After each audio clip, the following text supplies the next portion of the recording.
ler a palavra de Deus para uma rápida meditação aqui em dois textos. Primeiro em Tito, capítulo 3. Se você puder abrir a sua Bíblia comigo. Tito, capítulo 3.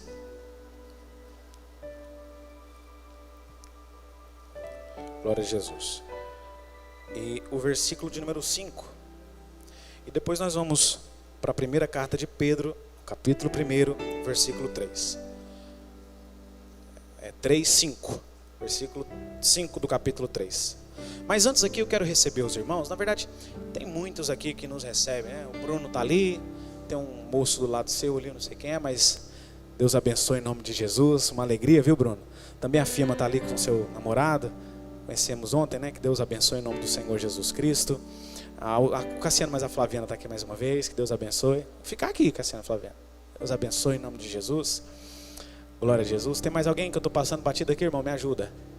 Glória a Deus. Tá? Ô Rafa. No final vamos orar por você. Rafa está passando um dia difícil, mas Deus é contigo, meu irmão. Em nome de Jesus. Rafael, doutor Rafael está aqui com a gente também. Deus abençoe. Nós podemos dizer bem-vindo para todos os visitantes? Sejam bem-vindos. Receba o abraço de toda a igreja. Vocês são muito bem-vindos aqui nesse lugar. Que Deus possa abençoar a sua vida. Tito capítulo 3, versículo 5 diz assim: não por obras de justiça praticadas por nós, mas segundo a sua misericórdia, Ele nos salvou, mediante o lavar regenerador e renovador do Espírito Santo. Agora em 1 Pedro, capítulo 1, versículo 3 até o 5, que diz assim: bendito seja o Deus e Pai do nosso Senhor Jesus Cristo, que segundo a sua muita misericórdia, nos regenerou para uma viva esperança, mediante a ressurreição de Jesus Cristo dentre os mortos, para uma herança incorruptível, sem mácula, imarcessível, reservada nos céus para vós outros, que sois guardados pelo poder de Deus, mediante a fé, para a salvação preparada para revelar-se no último tempo. Amém. Amados irmãos, esses dois textos nos falam de algo interessante sobre o regenerar. E o que é regenerar? Regenerar é fazer nascer de novo. É isso que significa a palavra regenerar, nascer de novo. E o novo nascimento, irmãos, ele não está somente ligado a escapar do pecado, do poder do pecado. Porque talvez você ainda não sabia disso, ou se você ainda não havia pensado nessa perspectiva, o pecado não exerce mais poder sobre a sua vida. Aleluia. Você é livre. É por isso que alguém, quando está em um momento de fraqueza, às vezes porque a carne está falando um pouco mais forte, você tem a condição de ser livre do poder do pecado, porque Cristo te libertou. Só que esse regenerar que Paulo falou ali em Tito, e também Pedro nos fala aqui, não é somente de ser livre do poder do pecado, mas também somente não ser, de escapar da condenação eterna, mas principalmente o regenerar de Deus em nossas vidas, é para nos gerar para uma esperança eterna, ou seja, a vida eterna. E quando nós lemos esse texto de Pedro aqui nessa carta, nos apresenta 3 motivos pelo qual Deus nos regenerou em Cristo Jesus. E eu quero falar do primeiro hoje aqui, nos outros domingos eu vou falar dos outros 2. Mas existe um indicativo aqui de propósito que a gente leu. Então, em primeiro lugar, bendito seja o Deus que segundo a sua muita misericórdia, nos regenerou para uma viva esperança. E é justamente isso que eu vou falar. Uma viva esperança. Depois ele continua, para uma herança incorruptível. Então, para uma viva esperança, para uma herança incorruptível e por fim, para a salvação que vai ser revelada, ou seja, para a vida eterna, a salvação eterna. Então, preste atenção nisso que eu vou te dizer nesse momento. Deus, ele deseja, nesse propósito de nos regenerar, trazer em nós uma nova consciência, trazer em nós uma nova mente. E que mente é essa, pastor? A mente de Cristo. A mente de Cristo, ela é plantada em nós em novo nascimento, no momento em que nós alcançamos a graça através de Cristo. nós passamos a ter uma nova mente, uma nova perspectiva de vida, uma nova perspectiva de salvação, passa a ter em nós a esperança, uma viva esperança. E essa mente nova, irmãos, que Deus passa a plantar em nós através de Cristo, isso é gerado, e Deus espera que não seja somente uma emoção. Emoção diz respeito a somente um momento. Eu queria que você entendesse, existe uma grande diferença, bem longe inclusive, entre emoção e sentimento. Emoção é ligado a coisas variáveis. Por exemplo, uma emoção, ela passa de uma hora para outra, de um momento para outro. Já um sentimento, e isso eu quero ter hoje aqui no lado positivo, mas também vale para lados negativos. Por exemplo, tem pessoas que por causa do rancor, que por causa de coisas não resolvidas no passado, gerou um ódio. Ódio é um sentimento. Essas pessoas precisam de uma libertação, uma obra da parte do Espírito Santo. Mas para você entender, sentimento é algo que não passa, emoção é algo que passa. Emoção, ela é ligada diretamente a algum estímulo exterior. Então, por exemplo, quando nós estamos aqui em um ambiente espiritual como esse que nós estamos, ambiente favorável, para a gente até se quebrantar na presença de Deus, e muitas vezes lágrimas rolam no nosso rosto quando a gente está orando, quando a equipe de louvor está ministrando nos nossos corações. Mas se for somente uma emoção, de nada vai resolver na sua vida, porque saindo daqui, as coisas continuarão as mesmas na sua vida. Agora, se ao decorrer do culto gerar em você um sentimento, aí as coisas passam a ser transformadas na sua vida. Você passa a ter a mente de Cristo, porque sentimento, ele é inalterável, ele é inabalável, ele permanece estático. Isso aqui eu quero ter somente no lado positivo da palavra sentimento. Permanece. É por isso que quando Paulo está escrevendo a sua carta aos Filipenses, capítulo de número 2, versículo 5, ele vai dizer assim: tendes em vós o mesmo sentimento que houve em Cristo Jesus, que mesmo sendo Deus, não teve usurpação o ser igual a Deus, mas aí continua, mas tomou a forma de um homem, suportou o mal de cruz, enfim, nos versículos seguintes. Mas Paulo fala de sentimento. E por que eu ter o mesmo sentimento que Cristo Jesus? Porque Cristo, irmãos, quando estava naquele momento que nós falamos agora há pouco da sua última noite, ele estava numa, como é que é quando você tem dois caminhos para tomar? A palavra? Uma bifurcação. Ele estava numa bifurcação. Ou ele tomava um caminho de não ir e consumar o sacrifício na cruz, ou ele tomava o caminho de passar pelo sacrifício. Mas Cristo já tinha um sentimento, ou seja, ele já tinha uma decisão. Ele já sabia, e sentimento diz sobre saber daquilo que vai acontecer. Ele sabia que ele passaria pela cruz. Ele sabia que ele estaria reservado para ele uma cruz e uma coroa de espinhos. Mas que depois da cruz, depois da coroa de espinhos, tinha um trono e uma coroa de glória esperando a ele. Quando nós damos essa liberdade, irmãos, para essa viva esperança, esse plantar da mente de Cristo em nós, passa a ser gerado esse sentimento. E aí a gente passa a ser inalterável, inabalável, a gente passa a permanecer, a gente passa a perseverar, porque a gente sabe que nós estamos debaixo de uma esperança. Aí a gente passa a gerar força.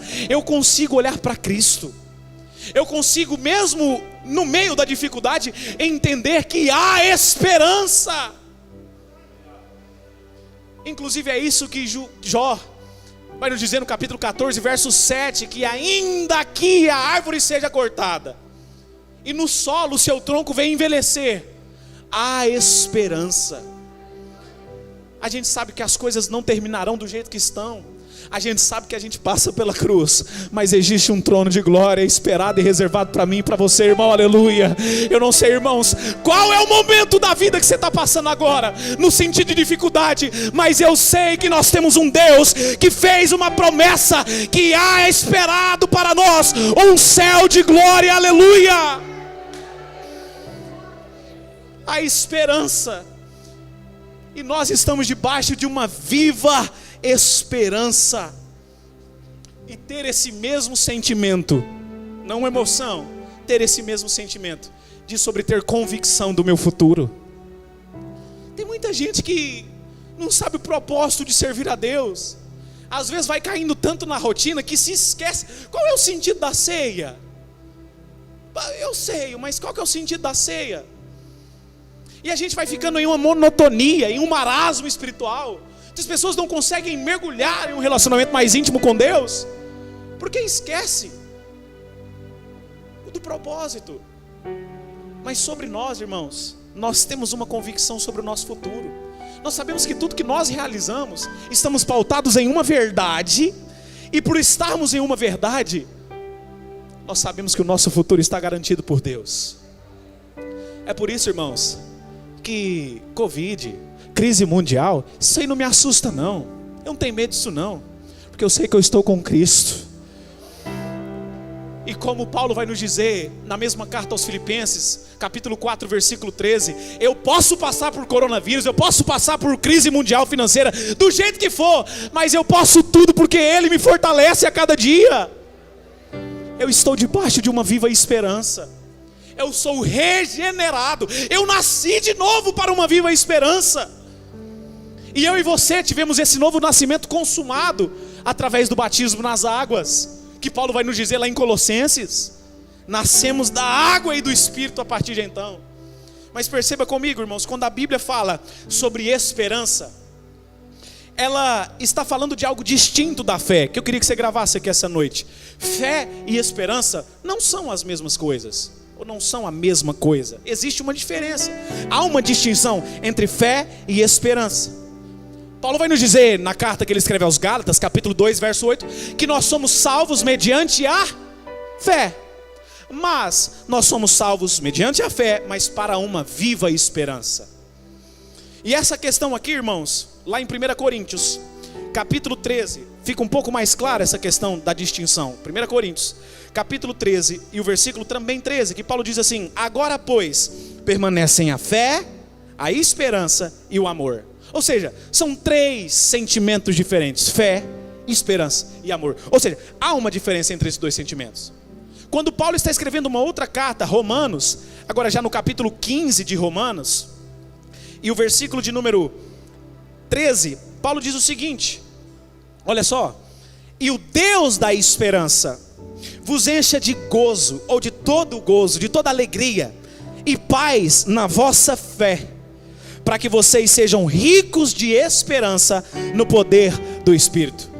Paulo está falando sobre o Deus da esperança, que através da nossa fé nos enche de esperança. São coisas que são distintas, mas a fé precisa da esperança. Sem esperança, a fé é uma fé vazia. Ora, se eu e você não tivéssemos esperança que Deus é autossuficiente, que é o Rei do mundo, que é o Rei do universo e tem o controle da minha vida, qual é o motivo de estarmos aqui, adorando a Ele, rendendo graças a Ele, nos prostrando diante dEle, espiritualmente falando? Qual é o sentido? A minha fé depende da viva esperança que é Cristo Jesus. E foi por isso que Ele se entregou na cruz, para que a nossa esperança não fosse uma esperança vazia, para que a nossa esperança não estivesse debaixo da lei, como foi nos tempos de Moisés, mas para que agora, através da graça de Jesus, a nossa esperança tivesse uma base sólida. Cristo Jesus, a pedra angular da minha esperança. A diferença básica para você entender, eu já vou caminhar para a conclusão, entre a fé e a esperança, é que a fé, ela diz respeito ao tempo. Diferença de tempo. Na verdade, a fé, ela está relacionada ao presente. Nós esperamos ser abençoados. E a fé, ela até diz respeito sobre uma posse ou um tomar antecipado de alguma bênção. Eu tenho fé, então eu creio que isso já vai ser meu. Eu creio que esse projeto vai dar certo porque eu tenho fé. É uma posse antecipada de alguma coisa que você está esperando. Qual que é a diferença da esperança então? A esperança, irmãos, ela já tem uma projeção para o futuro. É aquilo que a gente está falando, já está no amanhã. Ela é uma expectativa futura. Olha só, na mesma carta de Paulo aos Romanos, capítulo 8, versículo 24 e 25, Paulo diz assim: porque na esperança fomos salvos. Ora, esperança que se vê não é esperança, pois o que alguém vê, como espera? Você está vendo? Mas se esperamos o que não vemos, com paciência o aguardamos. Quando Paulo está escrevendo isso aqui, é como se estivesse nos dizendo que nós fomos regenerados não somente para uma esperança qualquer, mas para a viva esperança, que é Cristo Jesus.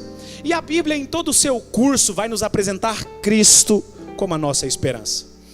Então, irmãos, existe até um adágio popular, né, como o pastor Luiz gosta de falar, um ditado popular que diz o seguinte: a esperança é a última. Na verdade, eu e você, se você falava isso, não fale mais isso. A partir de hoje, você já está aprendendo. A esperança nunca morre na vida de um cristão. Porque a esperança é quem, irmãos? A nossa esperança já nasceu, a nossa esperança viveu, morreu, ressuscitou e agora está à destra do Pai. Aleluia!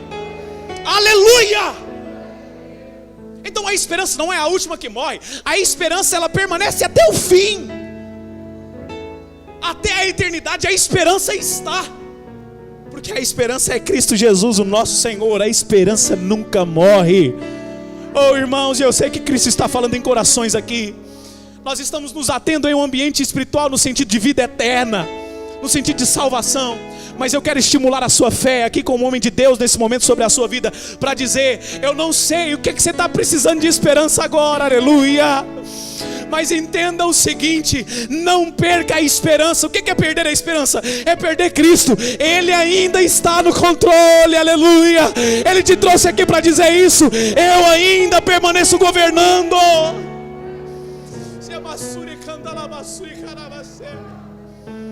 A esperança nunca morre, irmãos. Alimente isso no seu coração. Pode passar todas as coisas, mas eu permaneço crendo. A esperança está viva no meu coração. Aleluia. E na verdade, irmãos, a esperança, ela precisa ser como uma força. A gente sabe que no carro a gente tem um motor, que sem o motor não anda o carro. A esperança, ela precisa ser a mesma coisa que o motor é para o carro na sua vida. Uma força propulsora. Ela precisa gerar em você vigor, vida para você caminhar, porque sem esperança ninguém consegue. E o que eu estou dizendo aqui em outras palavras? Sem Cristo ninguém consegue. Talvez você está priorizando mais aquilo que você consegue fazer, mas deixa eu te falar, Deus está falando com você nesse momento. Não é sobre o que você consegue fazer, é sobre aquilo que Ele fez e já está realizando. Isso que você está passando, irmãos, está no controle da palma da mão de Deus. Comece a alimentar o seu coração com isso. Eu tenho esperança. É ela que me motiva a cada dia a levantar de manhã e conquistar aquilo que Deus já liberou sobre a minha vida. A gente precisa entender que a nossa salvação, a nossa vida, o nosso regenerar, não é somente em questão lá do passado, quando nós entramos pela porta. E quem que é a porta, irmãos? Jesus. Ou tampouco no tempo presente, enquanto nós estamos caminhando no caminho. Quem que é o caminho? Jesus. Mas principalmente, nós precisamos entender ou vislumbrar o futuro, a eternidade, a esperança final, a glória final. Olha só, Colossenses capítulo 1, versículo 27, a parte final desse versículo, vai dizer assim: que é Cristo em vós, a esperança da glória eterna. Quando eu entendo que a minha vida não está limitada no passado, aonde Deus me salvou e regenerou, ou no processo de santificação, de purificação, como eu disse, no caminho agora em pouco, eu começo a vislumbrar e entender que nada sai. Meu irmão, alimente seu coração com essa verdade essa noite. Nada sai do controle de Deus. A esperança precisa estar viva dentro da sua vida. Mas saiba, irmãos, algumas pessoas às vezes confundem a questão do evangelho. Evangelho, vida com Deus, não é uma vida isenta de problemas, irmãos. Não é uma vida onde nós só somos abençoados, onde só as coisas dão certo, onde o caminho está sempre desobstruído e a gente consegue caminhar livremente. Não. Vida com Deus é uma vida que nós carregamos a nossa cruz dia após dia. É uma dificuldade, é um leão por dia, né? E tem semana, parece que são mais do que 7 leões, parece que são uns 30 leões para a gente matar na semana. Uma dificuldade atrás da outra, mal acaba um problema, já começa outro. Mas entenda, irmãos, nós precisamos guardar isso nas nossas mentes, que o evangelho que Cristo nos proporciona é um evangelho de renúncia diária. Mas é claro, e é isso que eu quero que você guarde no seu coração essa noite, que quem está caminhando com Cristo vive das bênçãos diárias da parte de Deus. Porque existe bênção presente, irmão, olha aqui. Não é somente na glória futura que nos está preparada e reservada diante de Deus, mas existe bênçãos presentes hoje para a nossa vida. A prova disso está no ministério de Jesus. Ele veio para consumar a salvação através da vida eterna. Mas durante todo o seu ministério, Ele realizou milagres, Ele realizou curas, Ele multiplicou pães e peixes. Deus deseja abençoar você no presente, mas a sua esperança não está condicionada às bênçãos que Ele proporciona hoje na sua vida. Pelo contrário, se Ele não me abençoar, ou não quiser me abençoar hoje, eu continuo tendo minha esperança viva, porque Ele é a minha esperança. Aleluia, aleluia. E Paulo vai nos chamar a atenção para a sua primeira carta aos Coríntios, onde ele diz assim: irmãos, se nós esperamos em Cristo, somente nesta vida, nós somos os mais miseráveis, ou seja, os mais dignos de dó, de pena de todo mundo. Há uma glória muito maior reservada para a sua vida, irmão. Há uma glória muito maior reservada para a sua vida. E a palavra da parte de Deus para o seu coração aqui essa noite é que vai valer a pena cada preço que você tem pagado diante de Deus, aleluia. Cada momento que às vezes você tem chorado e às vezes tem se perguntado: Deus, por que isso está acontecendo? Vai valer a pena, Amanda. Vai valer a pena nós entendermos essa verdade em nossas vidas, aleluia. Glória a Jesus. A esperança, irmãos, ela precisa ser entendida e vivida por nós todos como um objeto vivificante. Vivificante, o que é um objeto vivificante? Algo que produz vida em nós. Algo que produz vida em nós. Paulo nos fala que quando nós aguardamos com paciência, nós alcançamos algo chamado perseverança. E quem persevera, irmãos, chega até o final. Há uma chave, irmãos, para perseverar. Há uma chave libertadora que muitas pessoas não conseguem usar dessa chave. Que chave é essa, pastor? A oração. Ô, irmão, eu não sei como é que está a sua vida de oração diária diante de Deus. Talvez existem pessoas aqui essa noite que sequer estão orando 1 minuto por dia. Sequer estão orando 7 minutos na semana, que tem 168 horas. Deus está falando com você essa noite. Você quer perseverar? Você quer aguardar com paciência? Você quer ter a esperança ainda mais clara, ter um sentimento de uma vida nova? Comece, irmãos, a usar essa chave na sua vida: oração. A oração te dá poder. E a esperança, a palavra de Deus nos vai dizer que ela não nos decepciona. Vou até ler esse texto lá em Romanos capítulo 5, versículo 1. Diz o seguinte, a partir: justificados mediante a fé, temos paz com Deus por meio de Jesus Cristo nosso Senhor, por intermédio de quem nós obtivemos igualmente acesso pela fé a esta graça a qual nós estamos firmes e nos gloriamos na esperança da glória de Deus. E não somente isto, mas também nos gloriamos nas tribulações, sabendo que a tribulação produz perseverança, e a perseverança experiência, e a experiência esperança. Algo que eu não disse aqui no começo: sentimento, ele é gerado através de experiência. Jesus, ele tinha um sentimento, Paulo fala, né? Tem o mesmo sentimento que Cristo. Jesus, ele tinha um sentimento porque ele tinha experiência. Ele tinha experiência de vida com Deus. Irmão, não adianta você querer ter um sentimento, uma esperança, se você não tiver vida com Deus. Talvez você está batendo tanto na porta dos céus e parece que a porta está lacrada, como um ferro que não se abre. Mas, irmãos, Cristo é muito enfático em dizer: aquele que pede recebe, aquele que busca encontra. Não cesse de bater nessa porta. Use esse mecanismo como uma ferramenta poderosa para você ter a sua esperança renovada. E para nós terminarmos, irmãos, que você possa entender que essa esperança, que você foi regenerada para viver nela, Jesus, ela não somente de modo aleatório está presente na sua vida, não. Ela foi enxertada dentro de você.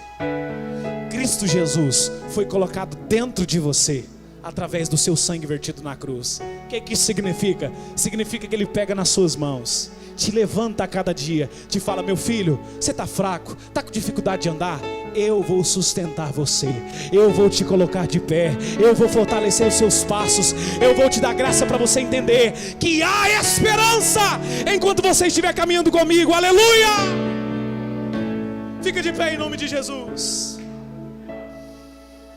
Tem um texto na palavra de Deus, irmãos, que eu gosto demais quando eu estou assim, fraco, que a gente passa um dia fraco, né, irmão? Normal, todo mundo passa. Eu gosto muito de meditar nesse versículo 18 de Romanos 8, que diz o seguinte: porque para mim, eu tenho por certo, que as provações ou os sofrimentos do tempo presente não podem ser comparados com a glória a ser revelada em nós. Isso diz sobre futuro, isso diz sobre ter esperança. Em nome de Jesus, irmãos, eu quero profetizar sobre a sua vida, que você vai sair daqui com o mesmo sentimento que houve em Cristo Jesus. As dificuldades não vão te parar, muito pelo contrário, você vai ter combustível em Deus para superar cada uma delas. Você vai ter combustível em Deus para dizer: eu sou mais que vencedor, por intermédio daquele que entregou a sua vida por mim. Aleluia!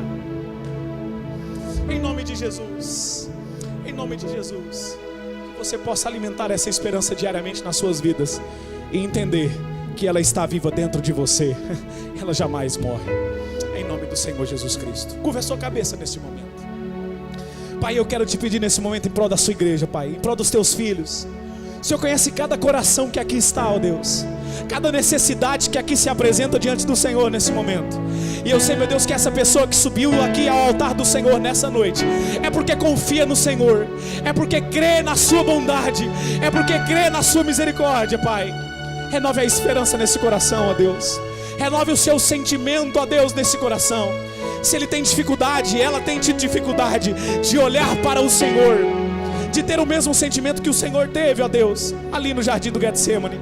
Que o Senhor possa, ó Deus, com um toque leve, com um toque de libertação aqui nesse momento, com um toque de paz, com um toque de alegria, tocar nessa vida e enxertar uma esperança viva, Deus. Para a glória do seu nome, Jesus, eu te peço, e abençoa a tua igreja em nome de Jesus. Em nome de Jesus. Se você recebe essa oração, diga glória a Deus aí no seu lugar. Em nome de Jesus, glória a Deus. Eu peço